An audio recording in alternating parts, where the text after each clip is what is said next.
13, 13 and 14 is kind of rough. Practice how they, yeah, they're all about communication, they're all about talking, and those are doing stuff. Busy.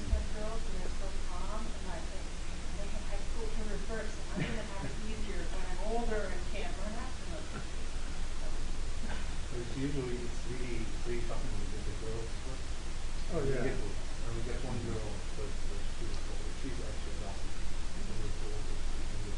Then we got people.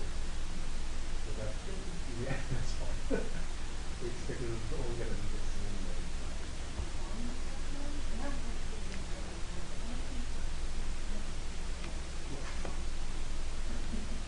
way. Okay, so we're going to go through exercise 215.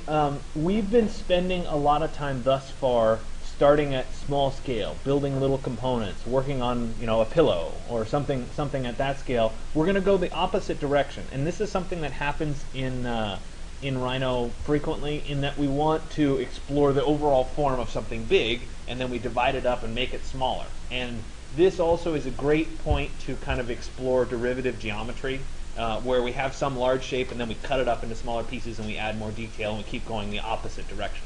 So we started where it was a bunch of buildup of little things to make a big thing, and now we're going to start with the big thing and break it down and make it smaller. And it also will segue really nicely into starting to deal with environments and suns and higher powering rendering. I do have an update on the computer stuff. As of next Monday, we should have the network render all ready to go.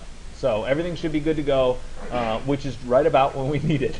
Yeah. So that's a good thing. But in the meantime, today we're going to work on a skyscraper. And a skyscraper is a good kind of large-scale object to play around with. There's enough detail to where you can really work with some things. The renderings also start to get kind of fun. We will place this skyscraper ultimately in the city of San Francisco, do a background rendering. We'll start to explore environments and skies and a lot of that kind of thing. So it's a really good place for us to go. It also is a great prep for those of you that are going to take 221, which is the skyscraper studio, in the spring. So there's a reason that I'm doing this, trying to prep you for that as well, so you can think about it for that. Giving that course? No, not taught by me, but I don't know, it was co-taught last year with Daniel and Chi, and I don't know whether Chi's going to teach it by herself or not, but they're very well versed in the same stuff. So anyway, we're going to work today to build the tower, and then also to transform it or kink it or bulge it or do something a little bit more exciting than just a straight tower. And so I'm already in Rhino here. I do want to make sure that my units are correct, which they are, and I'm going to work primarily in the perspective view. And I'm going to start with just a rectangle, and then I'm going to extrude the larger shape, and then we're going to do some transformations of it. And I'm going to show you some different strategies for how you might do that. So I'll start with a rectangle. I'm going to start at 0.00, and then it's going to be at 100 feet, 200 feet. And then we probably need to zoom selected. There we go. So there's the footprint of this. This footprint is relatively arbitrary, but it's large enough to kind of work as a skyscraper. So that's what we're going to go with. I'm going to extrude, maybe, the curve. I'm going to make sure that it is a solid, which it is. And I'm going to go up 600 feet. And that looks way too tall, so I did something wrong. I went up 6,000 feet. Whoops. Yeah, one extra zero. Sorry about that. Let's try that again. Extrude curve. How about 600 feet? There we go. That looks a little bit more in proportion.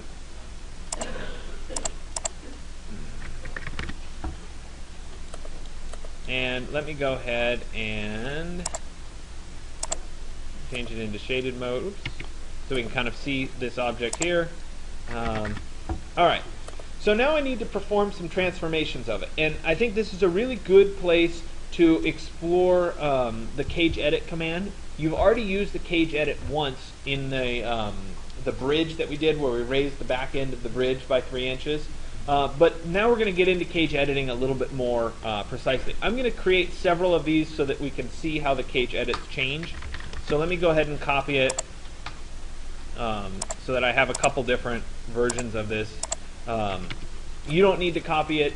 I just want to explain how the cage edit works. So on the first one here, I want to create a cage edit. And there's two steps to a cage edit. And in a cage edit, you can separate the steps, or you can do them as one combined operation in Rhino. One step is creating the control object, which is called the cage. The second step is actually manipulating the object, or cage editing the object. But the cage edit command will do both. It's under transform and then cage edit, I think. Cage editing. And so here's the two commands: create cage or cage edit. The first time I'm going to do it as two separate operations, then I'll do it as one operation. It just saves you a little bit of time if you do it as one operation.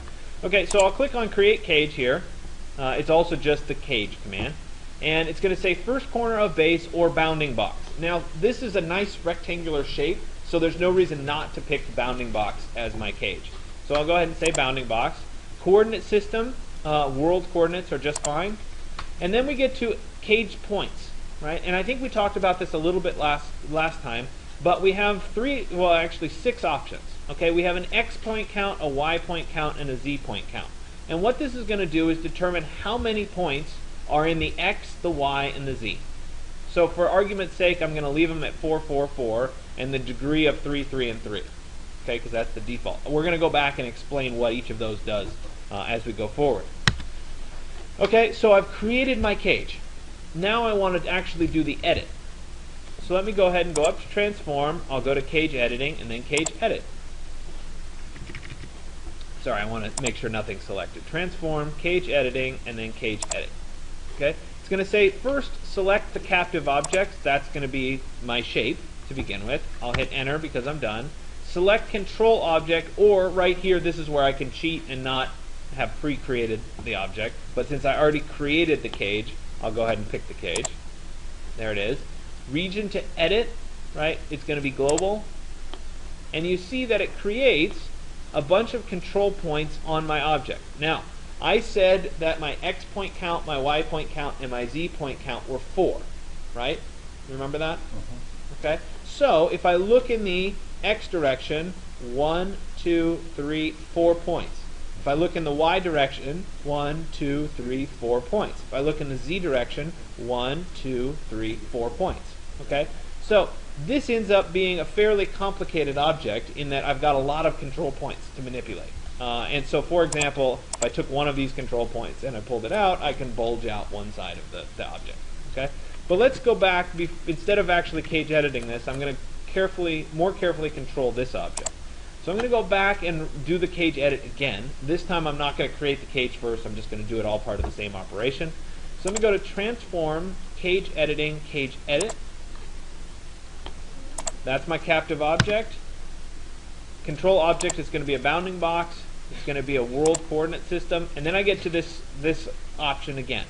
So let's go down and let's say 2 in each direction. You need at least 2. So I'm going to the minimum here. So we'll say that's 2, and that's 2. Okay, and if we go back and we look, we also see a degree of 1, 1, and 1. Okay? So we'll explain the degree of 1, 1, and 1 in just a second. Usually the degree is limited to 1 less than whatever your point count is, though your maximum degree is 3. Okay? So if I went to try to change the X degree, for example, to 2, it's going to change my X point count to 3. See how it changed that? So I want to go back down and still have 2. And so I have 2, 2, and 2 with a degree of 1, 1, and 1. And so I'll go ahead and hit enter. Region to edit is global, and I end up with basically a point on each of the corners of this object. So let's say I wanted to make a transformation, right? Oops. I'm going to select, oh darn it, let me repeat that process, sorry about that.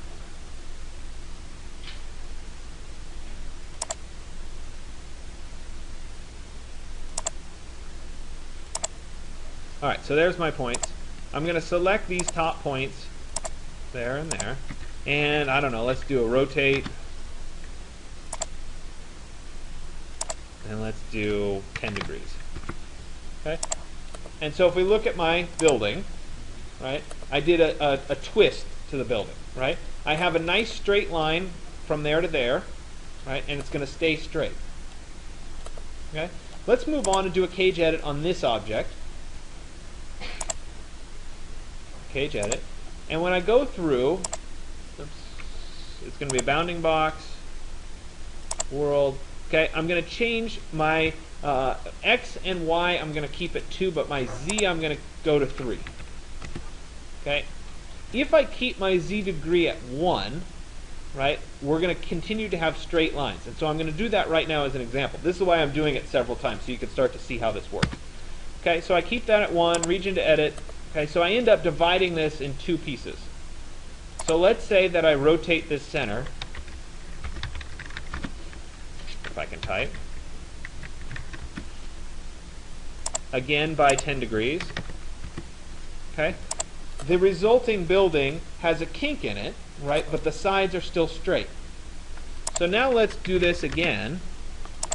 Sorry, I want to keep having copies to work with. Let's do that cage edit again and change the degree. All right. Let me go to transform, cage editing, cage edit, bounding box, world. Okay, x2, y2, z3, but the z degree is going to be 2. Okay, so I'm leaving the x and the y the same, just to keep things a little consistent. Okay, I'll go ahead and hit enter, region to edit global, and it looks the same before I do any transformations, right? Okay, so let me select those 4 points, and I'm going to do the rotation.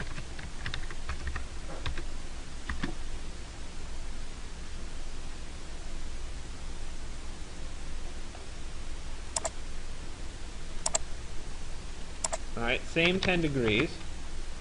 Now, that 10 degrees, because I have two-dimensional curvature, right, instead of having a kink, right, I have a smooth curve that transitions, right, from one point to the other, right, through these points. Does that make sense? Okay, so that's two-dimensional curvature, right? I can go to 3, which would give me even more control, but I would have to increase the number of points. Okay, so if I repeat the process here with the cage edit,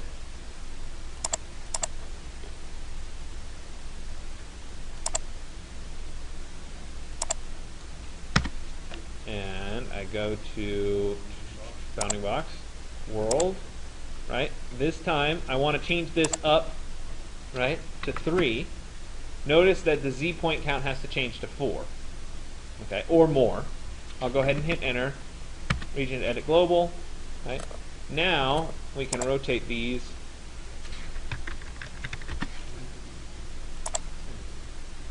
I've been just doing 10, right?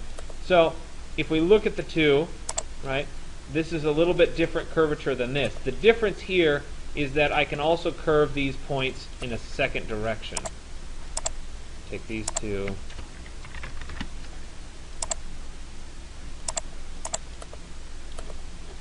Right, so I'm curving one direction and 2 directions. So it adds a little bit more definition.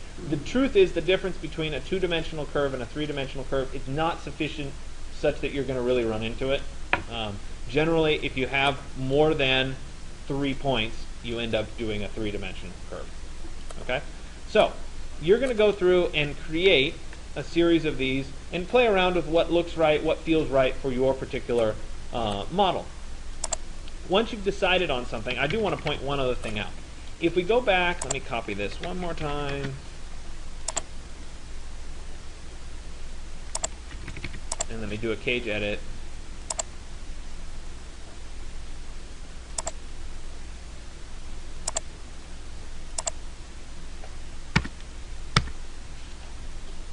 And let's say that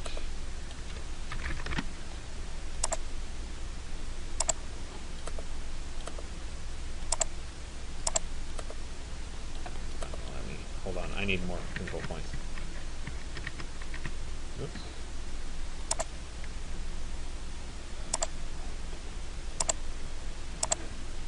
Transform, cage editing, cage edit.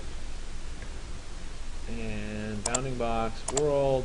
Okay, we gotta go up here. We're gonna go 4, 4, these are gonna be 3, and 3. There we go. I'll hit enter. There we go. So I end up with something a little bit more. When I bulge this side of the building,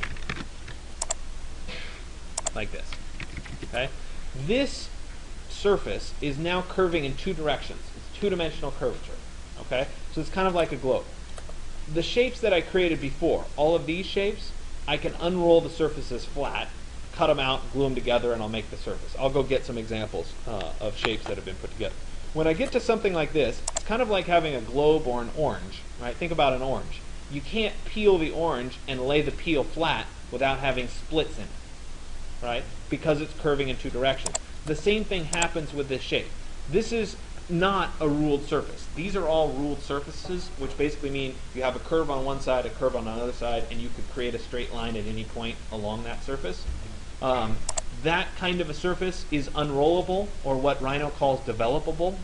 And so if you're trying to build a model, these are significantly easier to make than something like this. If you were trying to model this, you'd have to do like a waffle system or something to build the model. It's much, much harder to make. So I caution you against doing this kind of transformation simply because it's very difficult to work with down the road. So try to stick within these realms if you can.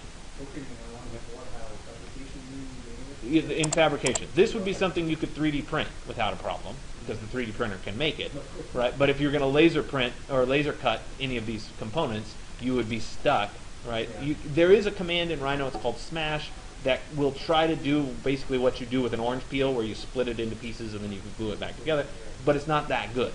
It's not that accurate. These, if you unroll these surfaces and then glue them together, you'll make the shape. It's actually a pretty neat process. We will cover that in more detail down the road because I want you to have that skill as well. Okay, so let's say that I come up with a building that I kind of like. Let's say it's this one. I'm going to throw it on a different layer and turn off the rest so that we're working just with this object now. So now I need to start making this into the skyscraper part of the building. Okay, so we did the cage edit. I'm relatively happy with it. Now I want to add all the floors to this particular building. So what I'm going to do is I'll create a surface that's larger than this building. Sometimes it's easier to do it from the top view. Something like that. And now I'm going to array this so that it makes every floor of the building.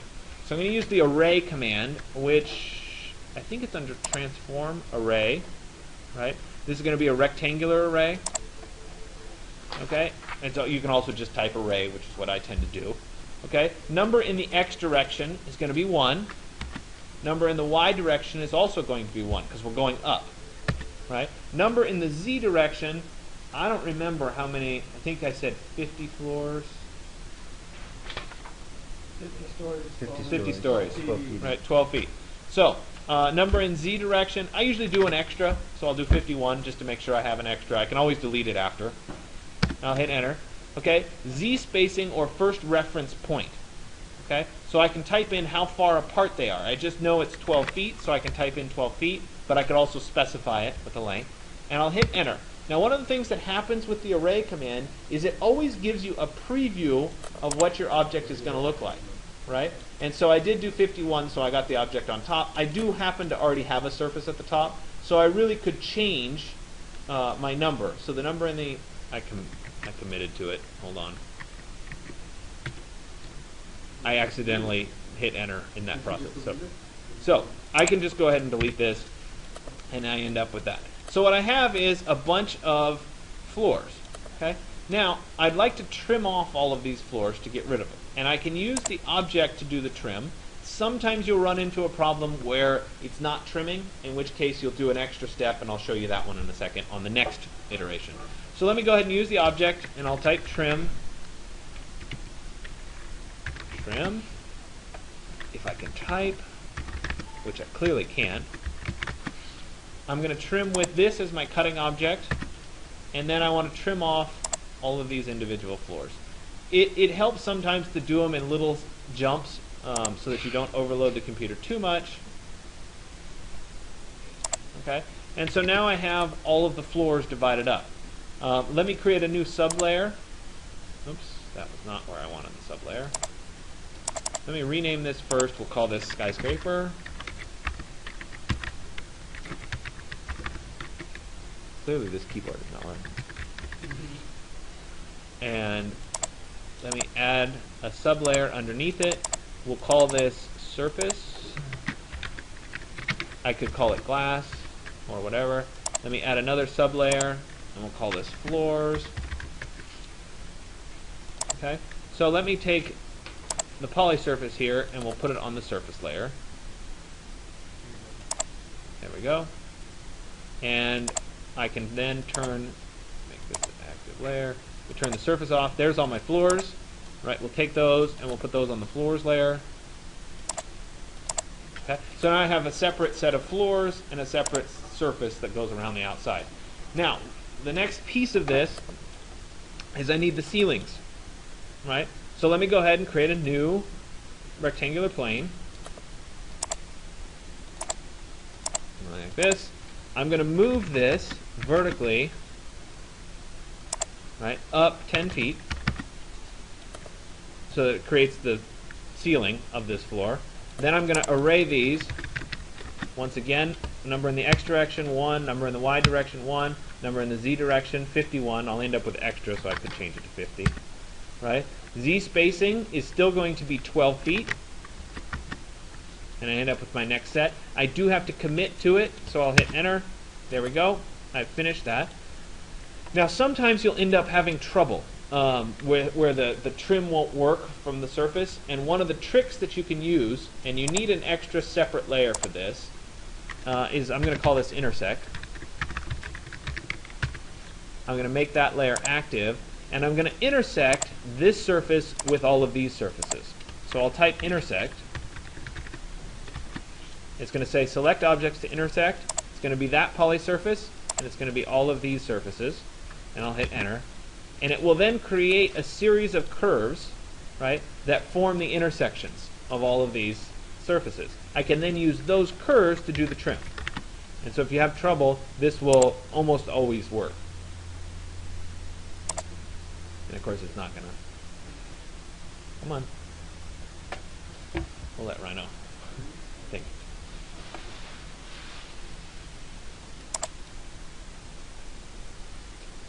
See, it happens to me too. Yeah, exactly. Exactly. Just taking a smoke break.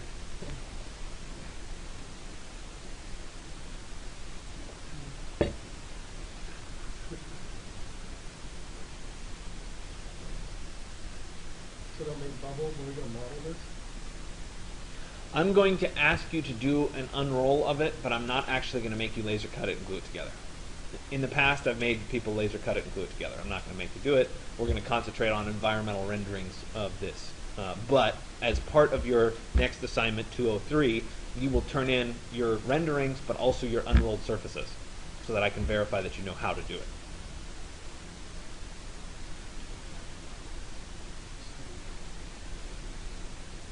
So I'm going to let this continue to think for a little bit, see if it comes back.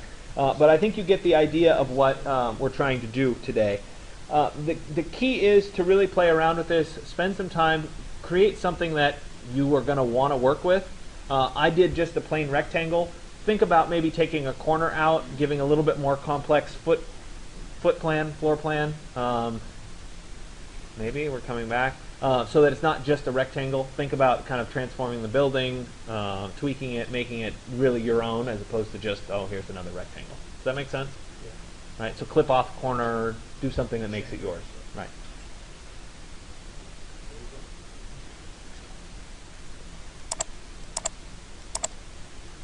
So clearly, we're still having issues. Are we trying to trim right now? I would, yeah, that's what I was trying to do, was trim. I'm going to go back and just trim it this way. See if it'll do it. There we go.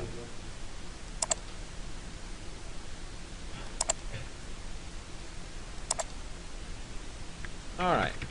And so now if we're looking at our building, right, I have I need one more sublayer. We'll turn off the surface, turn off the floors.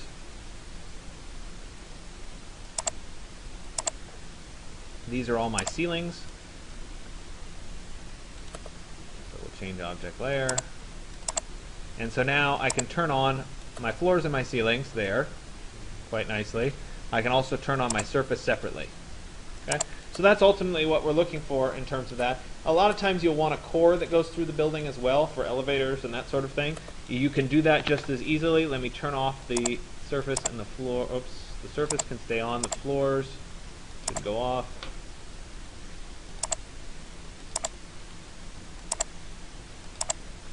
Create a new sublayer. We'll call this core. No, I didn't rename.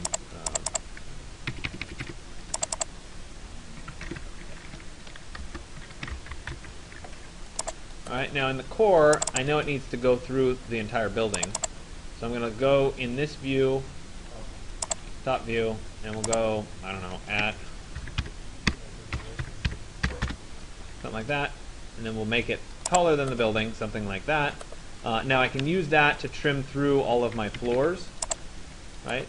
So let me take this, let me turn off my surface for a second here, turn on my floors and my ceilings, right? And then I can trim. But before I do that, I'm going to explode that surface to get rid of the top so I can look down that object. It makes life a little bit easier. And then I'll rejoin these together. Alright, now I'm going to trim. And it's easier a lot of times to do it right here. It's going to be annoying trying to pick each one. So I might be able to do it in the perspective view.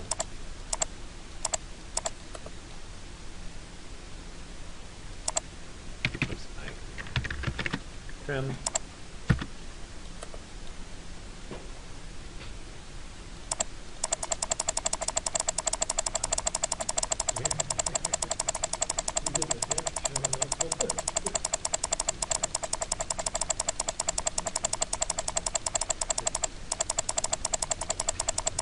I'm not counting. I'm just going.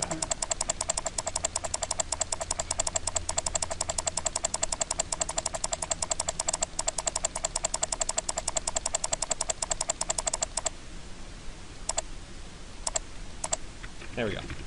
So we get to the bottom.